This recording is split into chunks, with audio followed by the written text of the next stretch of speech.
Hi friends, good morning. आप सब कैसे हैं? उम्मीद करते हैं कि आप सभी कोई अच्छे होंगे। आपको मेरे यूट्यूब चैनल स्टैंड में स्वागत है। हम सभी किसी के पास आजकल स्मार्टफोन सभी किसी के हाथ में रह रहा है। स्मार्टफोन हमारा हर तरह से स्मार्ट है। कोई भी काम करना हो, कुछ भी सर्च करना हो तो हम अपने स्मार्टफोन को निकालते हैं और फट दे सर्च कर लेते हैं। आजकल ज़्यादा से ज़्यादा दूरी भी आसान हो गई है। स्मार्टफोन से हम कोई भी एजुकेशन रिलेटेड टॉपिक सर्च कर सकते हैं, गेम खेलते हैं, मूवी देखते हैं, ये इत्यादि सभी काम हम स्मार्टफोन के जरिए कर सकते हैं। लेकिन यह फ़ोन इतना स्मार्ट होने के बाद इसकी एक कमजोरी यह है कि इसकी बैटरी डिक्रीज करती जाती है। यानी कि जितना ज़्यादा हम इसका यूज करते हैं उतना ही तेज़ी के साथ इसका बैटरी भी डिक्रीज होता है। तो इसके लिए हम क्या करते हैं, एक भारी सा पावर बैंक साथ लेकर चलते हैं, लेकिन नहीं तो इसके लिए एक दूसरा स्मार्ट तरीका अपनाते हैं। तो चलिए हम क्या स्मार्ट तरीका अपना सकते हैं, तो इस वीडियो में आज यही हम जानेंगे। तो चलिए शुरू करते हैं।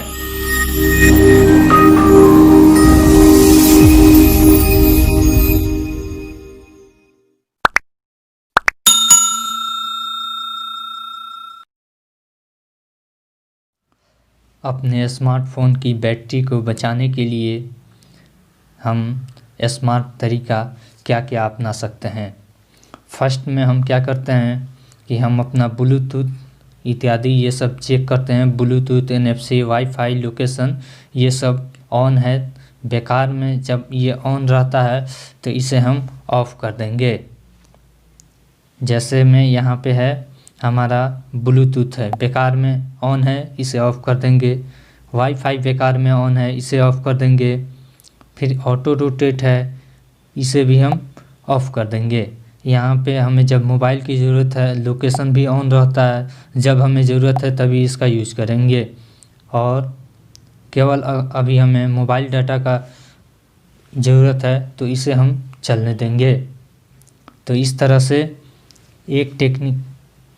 एक स्मार्ट तरीका बैटरी बचाने का यह हुआ। जब जिसकी ज़रूरत हो तभी इसका यूज करेंगे। जब यह ऑन रहता है तो यह बैकग्राउंड में हमारी बैटरी को यूज करते रहता है। दूसरा तरीका ये हुआ कि हम अपने एप्लीकेशन को देखेंगे। यहाँ पे ढेर सारे एप्लीकेशन ऐसे रहते हैं जिसे हमने महीनों से यूज नहीं किया है, लेकिन हमारे मोबाइल में हमने इसे इंस्टॉल कर लिया है और इसे ऐसे ही छोड़ दिया है। तो इस तरह से यह बैकग्राउंड में हमारा डाटा यूज करता है, बैटरी यूज करता है, मोबाइल का सेंसर यूज करता है। तो जिस एप्लीकेशन की ज़रूरत नहीं है उसे हम अनइंस्टॉल कर देंगे।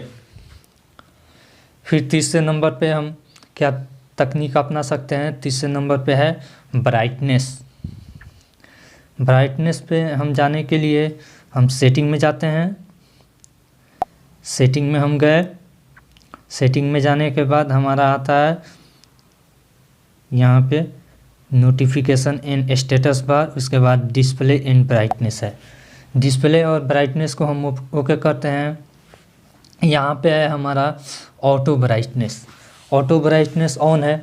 ऑटो ब्राइटनेस ऑन रहने पर हमारे मोबाइल की सेंसर ऑन रहती है, जो हमारी काफ़ी बैटरी का यूज करती है। हम इसे ऑफ़ कर देंगे और इसे अपने मन चाहे जितना मन करे उतना इसका ब्राइटनेस डाल सकते हैं। इस तरह से भी हमारा मोबाइल हम अपने सुविधा के अनुसार इसे यूज कर सकते हैं। यहाँ पे और बहुत सारा है, फिर और भी तरीका हम बता रहे हैं। फिर उसके बाद 4 नंबर पे हम क्या तरीका अपना सकते हैं। इस तरह से हम बैक चले आते हैं। उसके बाद प्ले स्टोर में जाते हैं। यहाँ पे गूगल प्ले स्टोर है हमारा, इसमें जाते हैं। उसके बाद किसी किसी मोबाइल में यहाँ पे 3 लाइन की तरह दिया रहता है, लेकिन मेरे मोबाइल में वैसा नहीं है। हम यहाँ पे सेलेक्ट करेंगे, कुछ इस तरह से डायरेक्शन दिखा रहा है। यहाँ पे हम सेटिंग में चले जाते हैं। सेटिंग में आने के बाद जनरल सेटिंग में जाते हैं। जनरल सेटिंग में जाने के बाद हमें अकाउंट परफॉर्मेंस है, नोटिफिकेशन है, फिर उसके बाद ऐप डाउनलोड परफॉर्मेंस है, यहाँ पे ऑटो अपडेट ऐप है, यहाँ पे हम ऑन करते हैं।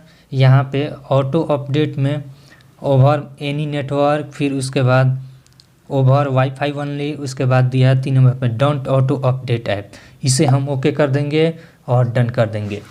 ऑटो अपडेट ऑन रहने पर बहुत सारा ऐसा ऐप है जिसकी हमें ज़रूरत नहीं रहती है और उसका नया वर्जन आने पर वह अपने आप ही अपडेट होना शुरू हो जाता है। तो इस तरह से यह हमारा बैटरी बहुत यूज करता है और हमारा मोबाइल डाटा भी यूज करता है।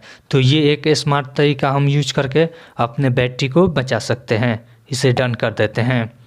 उसके बाद आता है सेटिंग, फिर बैक चले आते हैं। उसके बाद फिर सेटिंग में हम जाते हैं। उसके बाद है साउंड एंड वाइब्रेशन का। साउंड एंड वाइब्रेशन यहाँ पे है, साउंड एंड वाइब्रेशन, इसे यूज कर ओके करते हैं। इसे ओके करने के बाद यहाँ पे देखिए क्या है, जो ज़रूरत है हम उसे ही यूज करेंगे। जैसे वाइब्रेट फॉर इनकमिंग कॉल, जब इनकमिंग कॉल आ रहा है तो उस समय भी यह वाइब्रेट होता है। तो वाइब्रेट करते समय उसका जो मोटर है वो बहुत ज़्यादा बैटरी यूज करता है।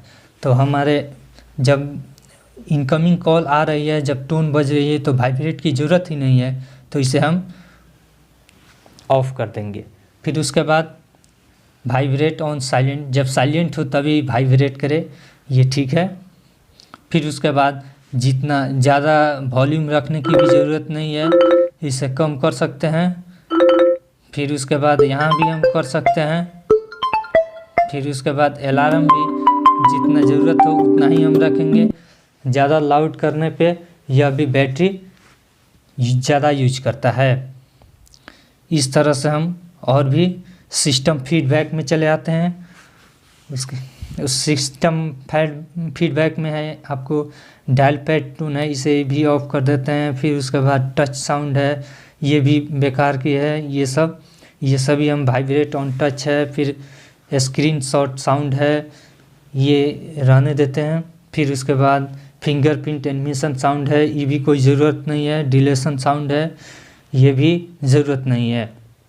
फिर इस तरह से जो बेकार की साउंड या वाइब्रेशन सेटिंग है उसे ऑफ कर देते हैं। फिर उसके बाद डिस्प्ले और ब्राइटनेस है, यहाँ पे इसी सेटिंग में आता है डिस्प्ले एंड ब्राइटनेस। यहाँ पे हम आएंगे। अब यहाँ पे एक और सेटिंग है auto screen of. Auto screen of में जितना देर तक हमारा मोबाइल का स्क्रीन ऑन रहता है उतना ज़्यादा बैटरी यूज करता है। हम जितना कम सेकंड है ऑटो स्क्रीन ऑफ उसे हम सेलेक्ट करके ऑन कर देंगे। यहाँ पे इस तरह से ऑन कर देंगे। इस तरह से हम अपने स्मार्टफोन को बैटरी बचाने का स्मार्ट तरीका भी यूज कर सकते हैं। उम्मीद करते हैं कि आपको यह वीडियो बहुत पसंद आई होगी। मेरे वीडियो को अधिक से अधिक लाइक कीजिए, शेयर कीजिए और इसमें जो भी कमी हो उससे कमेंट करके अपना सुझाव ज़रूर दीजिए। ऐसे ही नॉलेजेबल वीडियो पाने के लिए मेरे चैनल को अभी सब्सक्राइब कीजिए और साथ में बेल आइकॉन ज़रूर दबाइए। Thanks for watching.